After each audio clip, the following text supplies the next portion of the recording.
வணக்கம் எல்லாரும் எப்படி இருக்கீங்க? Hello everyone, how are you all? பூஜு குமாசவா.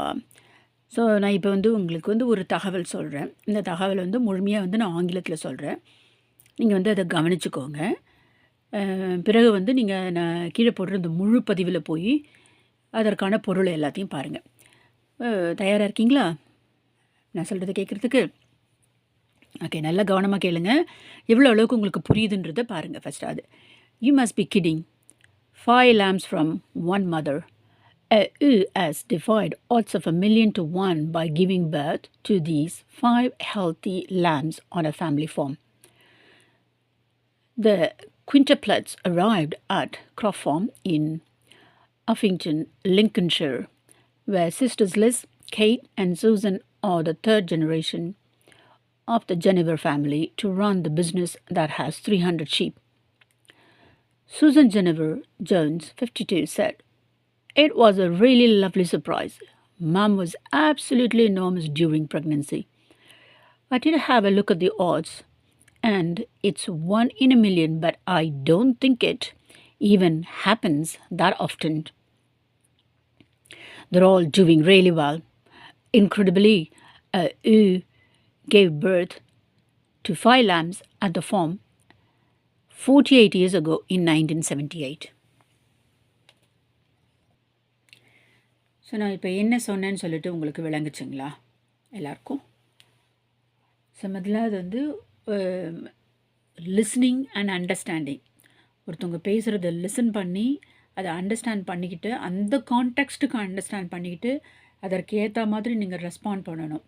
ஸோ ஆங்கிலம் படிக்கும்போது மொத்தம் எந்த மொழி படித்தாலும் 4 விதமான ஸ்கில்ஸ், அதாவது திறமைகள் தேவைன்னு சொல்லுவாங்க. அது என்னென்னு தெரியுமா உங்களுக்கு? லிஸ்னிங், ஸ்பீக்கிங்,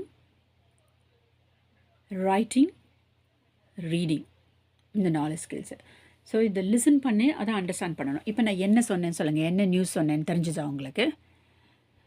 ஸோ நீங்கள் இதில் பார்க்கும்போது என்ன பார்க்குறீங்க? இந்த படத்தில் ஒரு 5 ஆட்டுக்குட்டிகள் பார்க்குறீங்க. 5 ஆட்டுக்குட்டிகள். இப்போ இந்த ஆட்டுக்குட்டிகளுக்கு நம்ம என்ன சொல்லுவோம் ஆங்கிலத்தில்? லேம்ஸ். லேம்ஸ். ஓகே. ஸோ ஒரே ஒரு ஆட்டுக்குட்டியாக இருந்ததுன்னா லேம், LAMB, லேம். பட் பியை நம்ம உச்சரிக்க மாட்டோம். லேம்ன்றதில் பியை உச்சரிக்க மாட்டோம். லேம் அப்படி தான் சொல்லுவோம். ஒன்றுக்கு மேற்பட்டு இருக்கும்போது ப்ளூரல் இல்லையா? சிங்குலர்னால் ஒருமை, ப்ளூரல்னால் பன்மை. ஸோ அப்போ எஸ் போட போகிறோம்.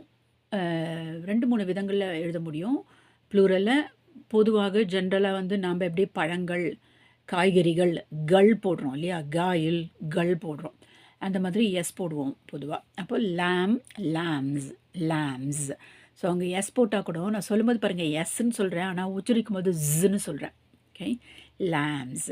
பிக்கு அப்புறமேல்பட்டு எஸ் வந்துச்சுன்னு சொன்னால் நம்ம ப்ளூரலில், பிக்கு அப்புறம் ப்ளூரலில் எஸ் வந்துச்சுன்னு சொன்னால் ஜின்னு ப்ரொனவுன்ஸ் பண்ணணும், உச்சரிக்கணும்.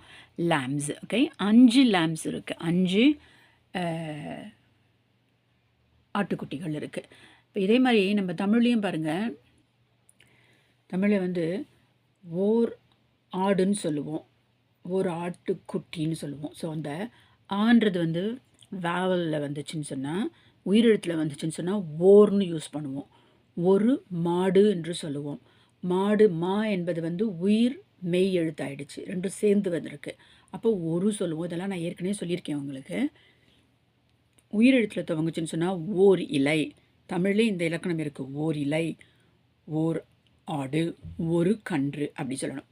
ஸோ அந்த மாதிரி உங்களுக்கு ஆங்கிலத்துலேயும் இருக்குது. ஆங்கிலத்தில் வேவலில் உயிரெழுத்தில் துவங்குச்சுன்னு சொன்னால் அதுக்கு AN போடுவோம், ஆன் போடுவோம். நவுனுன்னா பெயர்ச்சொல்.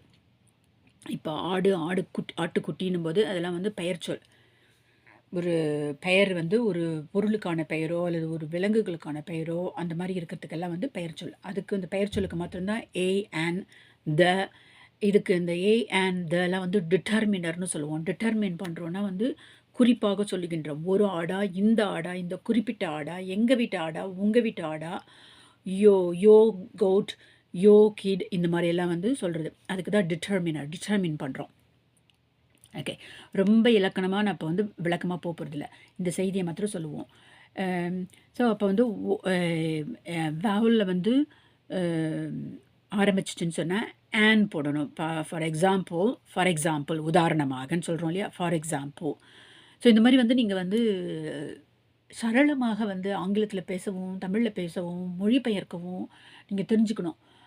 அந்த சரளம் இருந்தால் தான் உங்களுக்கு வந்து அந்த மாதிரி வந்து ஃபார் எக்ஸாம்பிள் உதாரணமாக அப்படின்றது சொல்ல முடியும். வெறும் இது உதாரணத்துக்கு தான் நான் சொன்னேன். இது மாதிரி பல வார்த்தைகள் இருக்குது. கொஜென்ட்டாக பேசணும். அதாவது வந்து கோர்வையாக பேச வேண்டும். இசையில் எப்படி கார்வைன்னு சொல்கிறோம். கார்வை தான் கோர்வையை தான் வந்து கார்வை சொல்கிறாங்க. கோர்வையாக பேச வேண்டும். ஸோ இப்போ வந்து ஆன் ஆப்பிள், ஒரு ஆப்பிள் பழம்னா அதுக்கு ஆன் ஆப்பிள் போடுவோம். ஒரு மாடுன்னு சொன்னால் கவுன்னு சொல்லுவோம். ஸோ அந்த மாதிரி ஆங்கிலத்தில்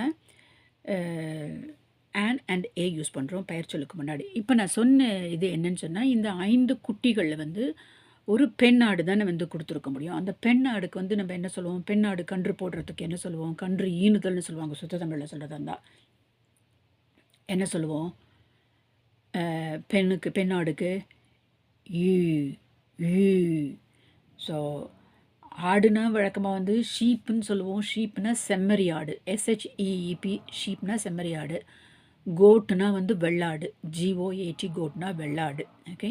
ஸோ பெண் ஆடுன்னும்போது ஈ. ஸோ அதுக்கு எப்படி உச்சரிப்பீங்க? எப்படி எழுத்து கூட்டுவீங்க? EWE.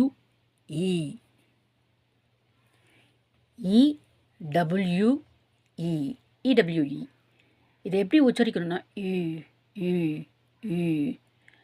ஸோ இது வந்து கொஞ்சம் ஒரு கடினமான உச்சரிப்பு உள்ள வார்த்தை இது. இது வந்து இதோட ஆரிஜின் வந்து ஜெர்மன் மொழியிலேருந்து வந்திருக்கு. ஸோ அதெல்லாம் நம்ம பார்க்க போகிறதில்ல. ஸோ ஸோ இந்த யூவை வந்து நீங்கன்னு சொல்லணும்னா, நீன்னு சொல்லணுன்னாலும் என்ன சொல்லுவோம்? யூ சொல்லுவோம். YOU. யூ. அதே மாதிரி தான் இதை வந்து நம்ம உச்சரிக்கிறோம், இந்த you. So you must be kidding அப்படின்னா என்னென்ன ஒரு ஜோக்காக இருக்கு இல்லையா? You must be kidding. இதுக்கு பல பொருட்கள் இருக்குது. இப்போ நம்ம தமிழ்லையே பேசும்போது பல பொருட்களை வச்சு பேசுவோம் இல்லையா? சிகரத்தை பண்ணுவோம். அந்த மாதிரியெல்லாம் இருக்கும்போது இதுக்கும் யூ மஸ்ட் பி கிடிங். கிட்னா வந்து ஃபஸ்ட்டு அது வந்து ஆட்டோட குழந்தை, ஆட்டுக்குட்டிக்கு தான் வந்து கிடுன்னு சொல்லுவோம். ஸோ இந்த ஆட்டுக்குட்டிக்கு பேர் வந்து கிட். இந்த மாதிரியும் கேவை வந்து சின்ன எழுத்துல எழுதுறதா இருந்தால் கேவை வந்து 6 மாதிரியும் எழுதுவோம். சரியா? கிடு.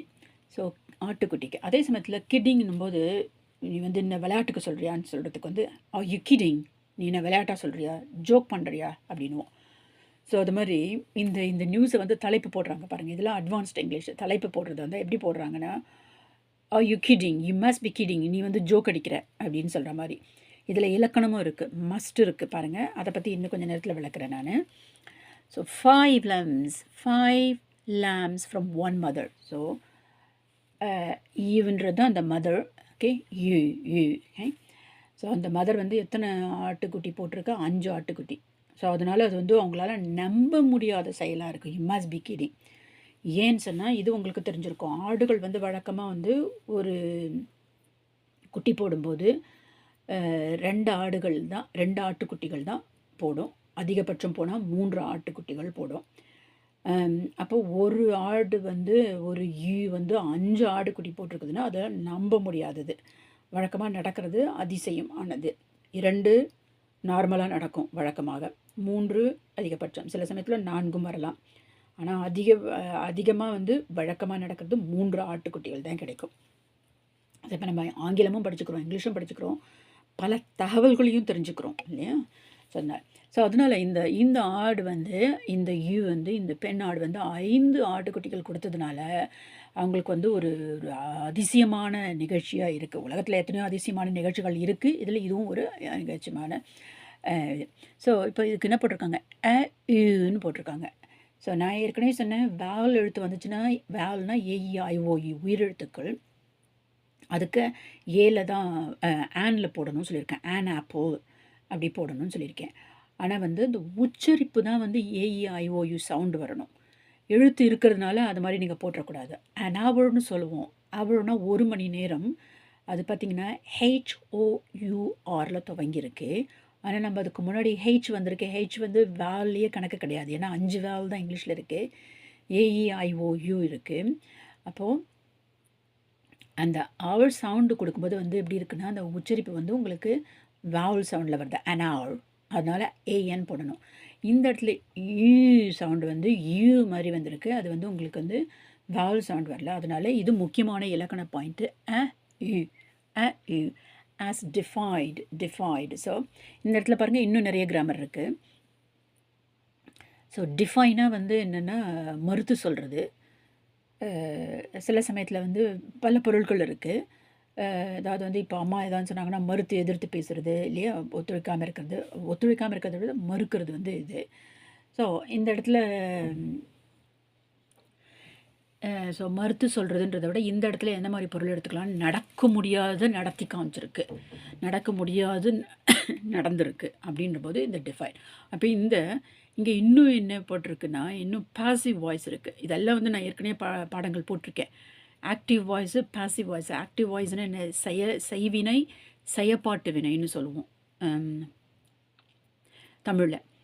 ஸோ இங்கே ஒரு பெண் ஆடு இந்த செயலை செய்திருக்கின்றது அப்படின்னும்போது பாசிவாக சொல்கிறோம் நம்ம. தால் செய்யப்பட்டது, இந்த பெண் ஆடினால் செய்யப்பட்டுள்ளது அப்படின்றது சொல்கிறோம். செய்கின்றதுன்றது, இந்த பெண் ஆடு செய்கின்றது என்பது வந்து உங்களுக்கு ஆக்டிவ் வாய்ஸ் ஆகிடும். இந்த பெண் ஆடினால் செய்யப்பட்டது இந்த செயல் அப்படின்னும் போது அது பாசிவ் வாய்ஸ் ஆயிடுச்சு. So has defied odds of 1,000,000 to 1. அதாவது ஆட்ஸ்னால் என்னென்னா, நம்ம பந்தயம் கட்டும்போது இது நடக்கவே முடியாது அப்படின்னு சொல்லுவோம். ஸோ இதற்கும் வந்து இந்த ஆடுன்றம்போது இப்போ ஆடுக்கு ஏற்ற மாதிரி ஆட்ஸ் வருது இல்லையா, அதையும் பார்த்துக்கோங்க. ஆடுன்னு சொல்கிறோம் தமிழில், அதே ஆட்ஸ் அப்படின்னு சொல்கிறோம். ஸோ இதுக்கும் பல பொருள்கள் இருக்குது. இப்போ ஆட் நம்பர்னு சொன்னால் ஒற்றைப்படை எண்கள் இல்லையா, ஆட் நம்பர் 1, 3, 5. ஈவன் நம்பர்னால் இரட்டைப்படை எண்கள் 2, 4, 6 இந்த மாதிரி. இங்கே என்ன பொருளை சொல்கிறாங்கன்னா, ஆட்ஸ்னால் ஒன்று எந்த அளவுக்கு நடக்கிறதுக்கு வாய்ப்பு இருக்குது, எந்த அளவுக்கு சாதகமாக நடக்கிறதுக்கு வாய்ப்பு இருக்குன்றது ஆட்ஸ். ஸோ மில்லியன் சொன்னால் வந்து என்ன சொல்கிறது, ஒரு மில்லியன்னும் போது மில்லியனில் வந்து ஒருத்தருக்கு தான் நடக்கிறதுக்கு வாய்ப்பு இருக்குது. அந்த மாதிரி செயலை வந்து இது வந்து இந்த பெண்ணாடு நடத்தியிருக்கு. as defied odds of 1,000,000 to 1. So 1,00,000 1 million to 1 by giving birth to these 5 healthy lambs. இப்போ பார்த்தீங்க, so by giving birth to these 5 healthy, நல்ல சுகமாக பிறந்திருக்கு, எந்த வித குறையும் இல்லை, சுகப்பிரசவம்னு சொல்லுவோமே அந்த மாதிரி ஹெல்த்தியான 5 ஆட்டுக்குட்டிகளை இந்த பெண்ணாடு கொடுத்துருக்கின்றது. இதில் இன்னும் நிறைய கதைகள்லாம் இருக்குது. இதில் நீங்கள் உங்களுக்கு பொறுமையாக இருந்ததுன்னா கேளுங்க. நான் எப்போதுமே வந்து நிறைய தகவல்கள் சொல்ல முடியும், ஆனால் வந்து யாரும் பார்க்குறதுக்கு உங்களுக்கு நேரம் இருக்காதுன்றதுனால தகவல்களை நான் ரொம்ப குறைச்சிக்கிறேன்.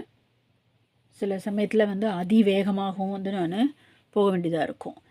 ஓகே, ஸோ திரும்பி படித்து பார்க்கலாம். You must be kidding. 5 lambs from one mother. Has defied odds of 1,000,000 to 1 by giving birth to these 5 healthy lambs on a family farm. So family ஃபார்ம்னும் போது என்னென்னா குடும்ப பண்ணை. ஸோ இது வந்து குடும்பத்தால் நடத்தப்படுகின்றது, இண்டஸ்ட்ரியலில் கம்பெனிலால் நடத்தப்படலை. அவங்க வந்து இந்த மாதிரி ஆட்டு பண்ணை, மாட்டு பண்ணை, கோழி பண்ணை சொல்கிறோம் இல்லையா, அதுதான் வந்து ஃபேமிலி ஃபார்ம் இவங்க குடும்பத்தில் வச்சுருக்காங்க. ஸோ இதுக்கு அடுத்தபடியாக இந்த 5க்கு என்ன சொல்கிறாங்க பாருங்கள். ஸோ ஒரு தரத்துக்கு வந்து ஒன்ஸ்ன்னு சொல்லுவோம், 2க்கு ட்வைஸ்ன்னு சொல்லுவோம், 3ஆக இருக்கும்போது 3 அந்த மாதிரி சொல்லிக்கிட்டே வருவோம், த்ரைஸ்ன்னு சொல்லுவோம். இப்போ இது குவின்டப்லெட்ஸ்னால் 5 குவின்டப்லெட்ஸ் arrived at Croft Farm. அந்த ஃபார்மோட பேர், அந்த பண்ணையோட பேர் வந்து Croft Farm. So Croft, CROFT, Croft. இதுலேயும் நிறைய வார்த்தைகள் இருக்குது, கிராஃப்ட் இருக்குது, கிராஃப்ட் இருக்குது, அதெல்லாம் இருக்குது. ஸோ நம்ம இங்கே வந்து கிராஃப்டை மாத்திரம் பார்ப்போம் இன்றைக்கி. Croft farm in Uffington. So இது எப்படி, இந்த இடத்தோட பேர் வந்து அஃபிங்டன். நம்ம சொல்கிறோம் இல்லையா, திருவண்ணாமலை, திருமயிலை, அந்த மாதிரி நிறைய என்னென்னமோ சொல்கிறோம் இல்லையா, அந்த மாதிரி இந்த இடத்தோட பேர் வந்து அஃபிங்டன். இன் அஃபிங்டன், லிங்கன்ஷயர். ஸோ இதில் பாருங்கள், எல் இருக்குது, ஃபஸ்ட்டு எல் இருக்குது, LIN இருக்குது, LIN, லின், COL, லிங்கன், சிஓஎல்என், அந்த இருக்க இந்த ரெண்டாவது எல்லை வந்து உச்சரிக்க மாட்டோம். லிங்கல்னு ஷேர்லாம் சொல்லக்கூடாது. லிங்கன்ஷயர், லிங்கன்ஷயர். ஷாயர்னும் சொல்ல மாட்டோம். லிங்கன்ஷயர், லிங்கன்ஷயர். Okay. The quintuplets arrived at Croft Farm in Orpington, Lincolnshire, where என்பது ஒரு சென்டென்ஸை வந்து கனெக்ட் பண்ணுறாங்க, இணைக்கிறாங்க.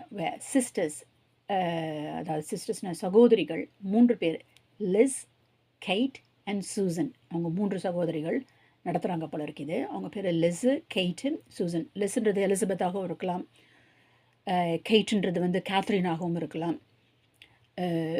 சூசனுக்கும் இதில் வந்து சின்ன சின்னதாக பெயரை சுருக்கிடுவாங்க. Liz, Kate and Susan are the third generation of the Jennifer family.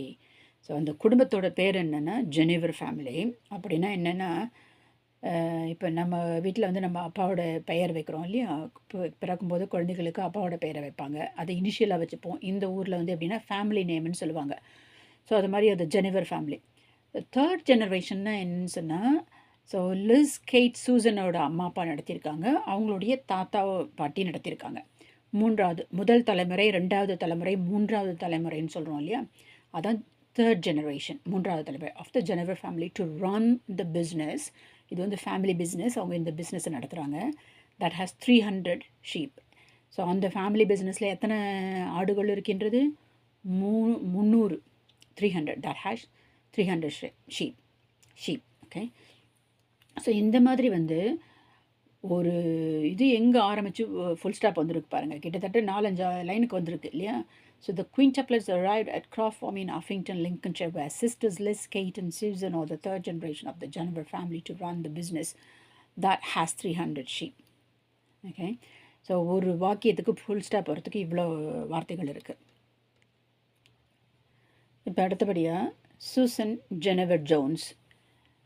So இதில் பாருங்கள், இந்த சூசன்றது தான் வந்து ஃபர்ஸ்ட் நேம், அவங்க பெண் இல்லையா. ஸோ ஃபர்ஸ்ட் நேம்னா இப்போ நமக்கு வந்து நம்ம அம்மா அப்பா கொடுக்குற பெயர் கிவன் நேம்னு சொல்லுவாங்க. Given name, first name. சில சமயத்தில் கிறிஸ்டியன் நேம்னு சொல்லுவாங்க.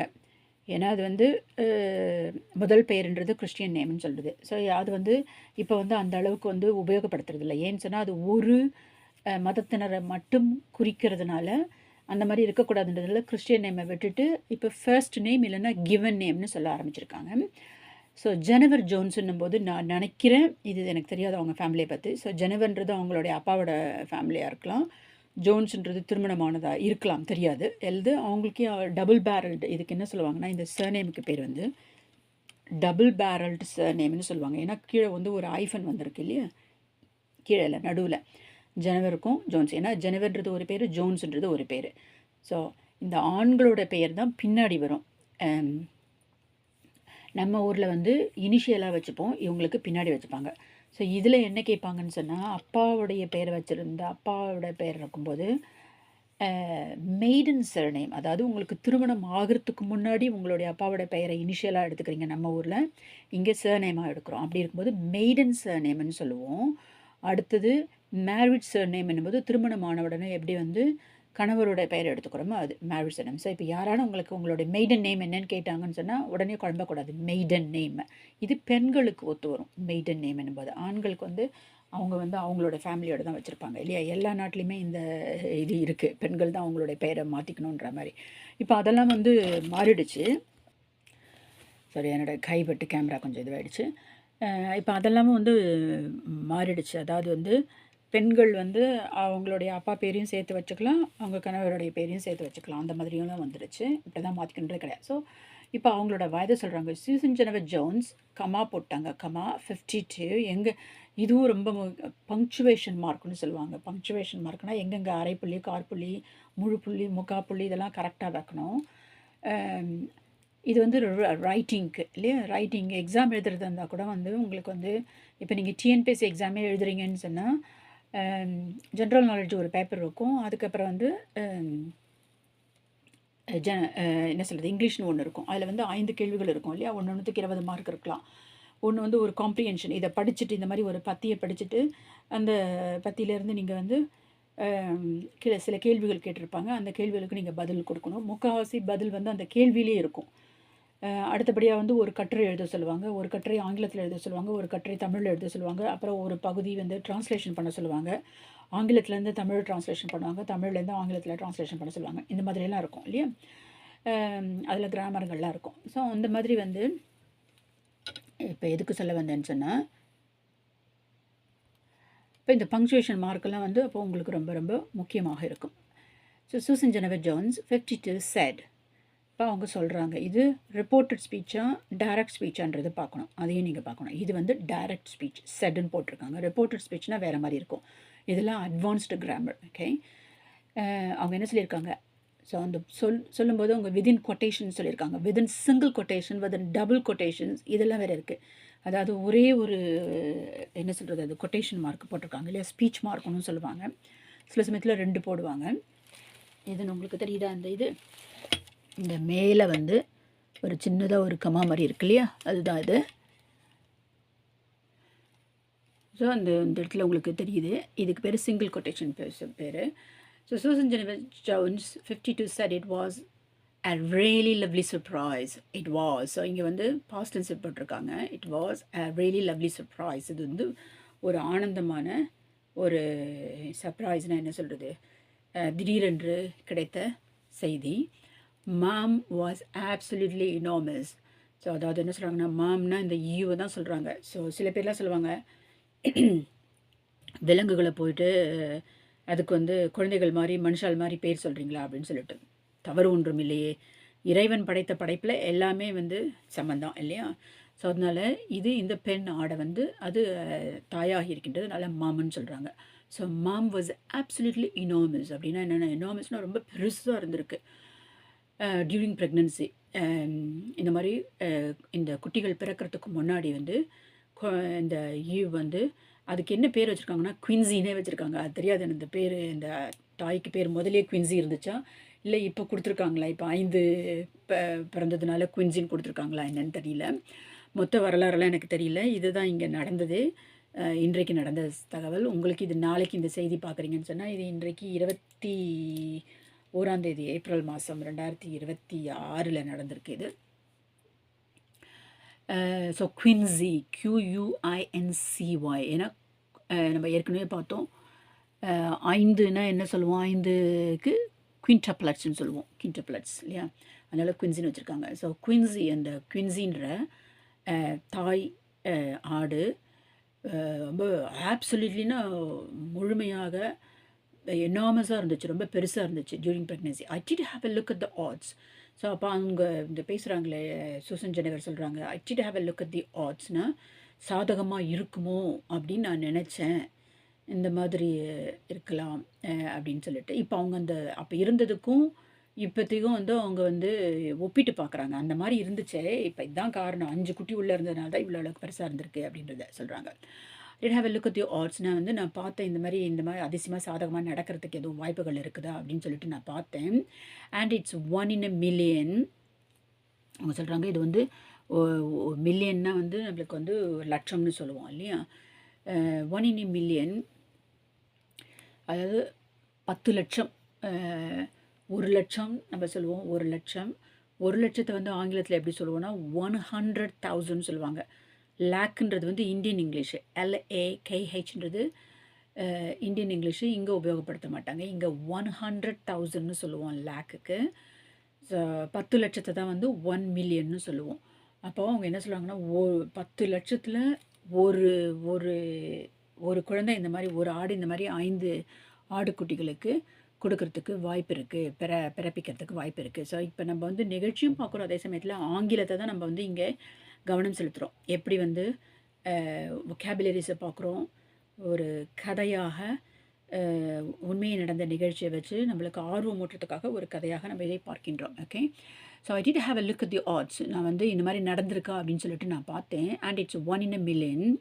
ஸோ இது மாதிரி நடந்திருக்கிறது வந்து 10 லட்சத்தில் 1 இந்த மாதிரி நடந்திருக்கலாம். பட் ஐ டோன்ட் திங்க், ஆனால் அது கூட நான் நினைக்கல இந்த மாதிரி வந்து it even happens that often. So அந்த 10 லட்சத்தில் 1 நடக்கிறது கூட அடிக்கடி நடக்கிறதுக்கு வாய்ப்பு கிடையாது. I don't think it even happens that often.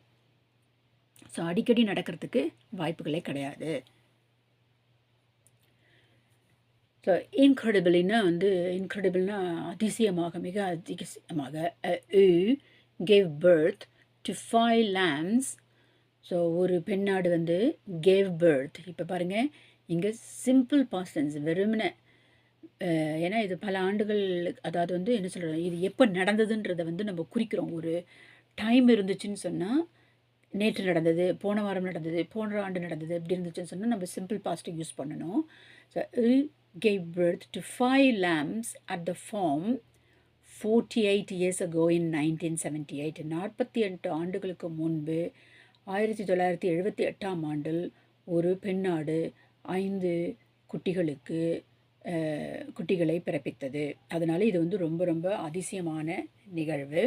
So அதனால தான் அவங்க என்ன சொல்லுவாங்க, you must be kidding. Okay, so you must be kidding, நீ வந்து ஜோக் சொல்கிற. அதே சமயத்தில் இந்த பெண்ணாடு வந்து அது எப்படி சொல்கிறது, சிலேடையாக சொல்கிறாங்க. You must be kidding. நடக்கமாக இங்கே வந்து வழக்கமாக வந்து இது வந்து சொல்லுவாங்க எப்போ பார்த்தாலும் சென்டென்ஸில், யூ மஸ்ட் பி கிடிங். எப்படி ஆடு வந்து கணைக்கும், அந்த மாதிரி வந்து இதுவாக சொல்லுவாங்க. ஸோ இந்த மாதிரி வந்து நீங்கள் தகவல்கள் வந்து அட்வான்ஸ்டு இங்கிலீஷ் உங்களுக்கு லெவல் போகணும்னு சொன்னால் செய்திகளை பாருங்கள், பத்திரிகைகளில் போடுற செய்திகள் பாருங்கள், பிபிசி பாருங்கள். பிபிசியில் நல்ல தகவல்கள் சொல்லுவாங்க. அதில் வந்து சில வீடியோஸும் இருக்கும், அவங்க பேசுகிறதையும் நீங்கள் கேட்கலாம். ஸோ இன்றைக்கே உடனே வந்துடாது உங்களுக்கு. அட்வான்ஸ்டு லெவல் போகணுன்னா அந்த மாதிரி வந்து நீங்கள் பல வீடியோஸ்களை பிபிசிலையோ, சில இங்கே வந்து மெட்ரோன்னு ஒரு நியூஸ் ஒன்று இருக்குது, அதுவும் வந்து உங்களுக்கு ஆன்லைனில் அவைலபிளாக இருக்கும். அந்த மாதிரி ஒரு நம்பகமான பத்திரிகைகளில் நம்பகமான சேனலில் பாருங்கள். ஸோ ஏதோ நம்பகம் இல்லாமல் ஏதான ஒன்று செய்திகள், ஸ்டார் செய்திகள்னு சொல்லிட்டு இல்லாததெல்லாம் போட்டு ஒரு படத்தில் வந்து இருக்கிறவங்களுக்கெல்லாம் மாலையை போட்டு தலைப்பு ஹெட்லைன்ஸ் கொடுப்பாங்க. அந்த மாதிரி ஹெட்லைன்ஸ் கொடுக்கறத விட இது பாருங்கள் எப்படி கொடுத்துருக்காங்கன்னு. யூ மஸ்ட் பி கிடிங், இல்லையா? ஸோ அந்த மாதிரி நம்பகமான தகவல்களை பாருங்கள். இப்போ அடுத்தபடியாக இதில் வந்து நான் ஒரு கிராமருக்கு வரேன். ஒரு கிராமர், நிறைய கிராமர் பாயிண்ட் இருக்குது. ஒரு முக்கியமான ஒரு grammar point, so you must be kidding. So இந்த மஸ்ட்டுன்னு இருக்குது. நான் ஏற்கனவே ஒரு சின்ன பதிவு போட்டிருந்தேன், மஸ்ட்டு எப்போ உபயோகப்படுத்துறது அப்படின்னு சொல்லிட்டு.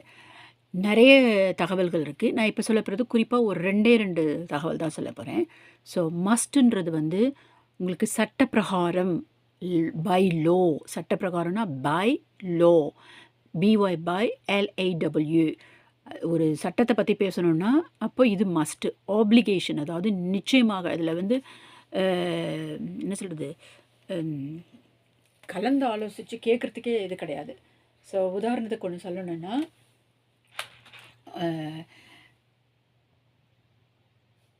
in the UK, in the United Kingdom, you must be driving on the left. இடக்கை பக்கத்தில் தான் நம்ம ஓட்டுவோம். அதே மாதிரி இந்தியாவிலையும் அதே மாதிரி தான் நம்ம ஓட்டுறோம். இடக்கை பக்கத்தில் தான் ஓட்டணும். இந்தியாவில் வந்து எல்லோரும் எங்கே வேணால் நடுவில் பூந்து போவாங்க, அது வேறு விஷயம். நம்ம அதை பற்றி நம்ம பேசல. ஸோ வழக்கமாக எல்லோரும் வந்து ஓட்டுறது வந்து இடக்கை பக்கம். அதே அமெரிக்காவில் வந்து வலக்கை பக்கம், ஃப்ரான்ஸில் வலக்கை பக்கம். ஸோ அப்போ இது by law you must be driving on the left in the United Kingdom. You must be driving by law on the right in France, in Europe, probably in Spain, in Italy, in America. So இங்கே வந்து நீங்கள் சட்ட பிரகாரம் பேசுகிறீங்க, இதில் வந்து விவாதத்துக்கே கிடையாது. So அப்போ நீங்கள் மஸ்ட் யூஸ் பண்ணுறீங்க. ஓகே, இந்த இடத்துல அப்போ என்ன யூஸ் பண்ணியிருக்கோம், ஏன் இந்த இடத்துல லாவே கிடையாது, ஏன் நீங்கள் அப்போ யூ மஸ்ட் பி கிடிங் அப்படின்னு சொல்லி கேட்கலாம், இல்லையா? ஸோ முதலாவது மஸ்ட்ன்றது லா பிரகாரம். அடுத்தபடியாக இன்னொரு வாய்ப்பு இருக்குது. ஸோ இதை தான் ஏற்கனவே சொன்னோம், மாடல் வேர்ப்ஸ்ன்னு சொன்னோம். மொடாலிட்டி, அதாவது முறைமை, இந்த முறைமையை சொல்கிறது. ஸோ ஒன்று வந்து சட்டத்திற்கு உபயோகப்படுத்துகிறோம். அடுத்தபடியாக வந்து இன்னொன்று என்னன்னு சொன்னால், ரொம்ப நீங்கள் வந்து ஒரு எப்படி சொல்கிறது, ஃபார்மலாக சொல்கிறது. ஃபார்மல் சுச்சுவேஷனில் நீங்கள் இதை செய்யக்கூடாது அப்படின்னு ஃபார்மலாக சொல்லும்போது you mustn't, you must not. நெகட்டிவில் சொல்கிறோம், you must not, or I must ask you not to do that again. I must ask you not to do that again. ஃபார்மலாக கேட்குறேன், ஃபார்மலாக சொல்கிறேன். ஃபார்மலாக என்னென்னா வந்து நம்ம பேச்சு வழக்கில் ஒரு ப்ரொஃபஷ்னல் மேனரில் வந்து இதை வந்து நீங்கள் செய்யக்கூடாது அப்படின்றபோது நிச்சயமாக சொல்லும்போது இந்த மாதிரி சொல்ல வேண்டியது இருக்கும். அடுத்தபடியாக இன்னும் என்னன்னு சொன்னால், அதாவது லாஜிக்கலாக இருக்குது. இது வந்து என்ன சொல்கிறது, லாஜிக்கல் ஒரு இது மாதிரி நடக்கிறதுக்கு வாய்ப்புகள் இருக்குது அப்படின்றது. ஸோ இந்த இடத்துல வந்து இந்த இந்த ஆடு வந்து லாஜிக்கலாக இருக்குது அப்படின்ற மாதிரியும் சொல்லலாம். அதே சமயத்தில் இது வந்து ஒரு என்ன சொல்கிறது, நம்ப முடியாத செயல் நிகழ்ந்திருக்கின்றது. லைக்லி டு ஹேப்பன், அதாவது நடக்கக்கூடிய அளவுக்கு இருக்கின்றது. அதே சமயத்தில் நீங்கள் வந்து இது வந்து ஒரு ஒரு நல்ல செயல், குட் ஐடியா. இப்போ நான் சொல்கிறேன், you must read this book அப்படின்னு சொன்னேன்னா, you must read this book அப்படின்னு சொல்கிறேன். நீ நிச்சயமாக இந்த புத்தகத்தை படிக்கணும்னு சொல்கிறேன். அப்படின்னா சட்டப்பிரகாரம் இந்த புத்தகத்தை படிக்கணும்னு நான் இது இல்லை. ஸோ நான் நினைக்கிறேன், நான் ரெக்கமெண்ட் பண்ணுறேன், உங்களுக்கு பரிந்துரை செய்கின்றேன்.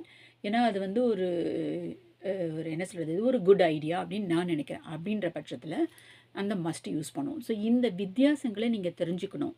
இந்த மஸ்ட்டுன்றத இந்த இடத்துல லா பிரகாரம் சொல்கிறாங்களா, இல்லை அவங்க வந்து அதீதமாக வந்து இது ஒரு குட் ஐடியான்ட்டு அவங்க ரெக்கமெண்ட் பண்ணுறாங்களா, அல்லது நடக்காத செயல் நடந்திருக்கிறதுனால யூஸ் பண்ணுறாங்களா, அதையும் நீங்கள் புரிஞ்சுக்கிறீங்க. அதே சமயத்தில் நீங்களும் இந்த மாதிரி கரெக்டான மஸ்ட்டை வந்து எந்த இடத்துல யூஸ் பண்ணணுன்றதை தெரிஞ்சுக்கணும். நீங்கள் சொல்ல வேண்டியது இருந்துச்சுன்னு சொன்னால் சட்டத்துக்கு சொல்லலாம்.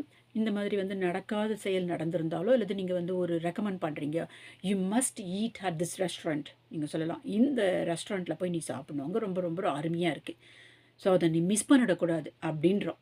இந்த இந்த லைஃப்பில் இதை வந்து நீ மிஸ் பண்ணிடக்கூடாது, இந்த இடத்த நீ போய் பார்க்கணும் அப்படிங்கும்போது you must see this place அப்படின்னு சொல்லலாம் இல்லையா. ஸோ இதை மாதிரியெல்லாம் வந்து நீங்கள் தெரிஞ்சுக்கணும். ஸோ இது மஸ்ட்ன்றது முக்கியமானது லா. அடுத்தது நான் ஷுட்டுன்னு ஒன்று சொன்னேன் இல்லையா. ஷுட் வந்து நீங்கள் ஸ்ட்ராங்கான அட்வைஸ் பண்ணுறீங்க அப்படின்னு சொன்னால் ஷுட் யூஸ் பண்ணணும். ஷுட்டை வந்து லாக் யூஸ் பண்ணக்கூடாது. லா பற்றி பேசுகிறீங்கன்னா மஸ்ட் தான் யூஸ் பண்ணி ஆகணும், ஷுட் யூஸ் பண்ணக்கூடாது. ஸ்ட்ராங்கான அட்வைஸ் சொல்கிறீங்கன்னு சொன்னால் யூ ஷுடன்ட் டூ தட், நீ இதை நிச்சயமாக பண்ணியிருக்கக்கூடாது அப்படின்போது ஸ்ட்ராங் அட்வைஸ் கொடுக்குறீங்க அல்லது ஸ்ட்ராங் ரெக்கமெண்டேஷன் பண்ணிங்கன்னா யூ ஷுட்.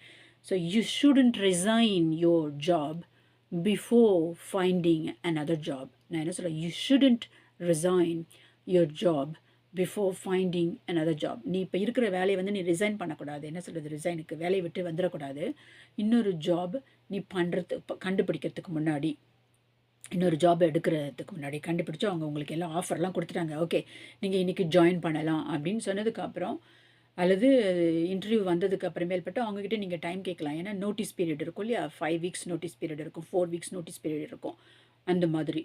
ஸோ அது வந்து ஒரு ஸ்ட்ராங் அட்வைஸ். ஏன்னா வேலை கிடைக்கிறது கஷ்டம் என்பது. அப்போ அந்த மாதிரிக்கு யூ ஷுட் யூஸ் பண்ணலாம். இப்போ வந்து இது உங்களுக்கு விளங்கியிருக்கும்னு நினைக்கிறேன். ஷுட் எப்போ யூஸ் பண்ணுறது, மஸ்ட் எப்போ யூஸ் பண்ணணும்னு சொல்லிட்டு, மஸ்ட் எப்போ யூஸ் பண்ணுறதுன்னு சொல்லிட்டு, இந்த நியூஸும் வந்து உங்களுக்கு அட்வான்ஸ்டு லெவலாக இருந்திருக்கும்னு நினைக்கிறேன். நல்லா படித்து பாருங்கள். இதை பற்றி உங்களுக்கு ஏதாவது கருத்துக்கள் இருந்துச்சுன்னு சொன்னால் தாராளமாக எழுதுங்க. அல்லது வேறு என்னென்ன மாதிரி சென்டென்ஸ் நீங்கள் யூஸ் பண்ணலாம், மஸ்ட்லேயோ ஷுட்லேயோ நீங்கள் வந்து எனக்கு ஒரு சென்டென்ஸ் எழுதுங்க கீழே கமெண்ட் பாக்ஸில். Thank you every one. see you soon. பாய். நன்றி அனைவருக்கும்.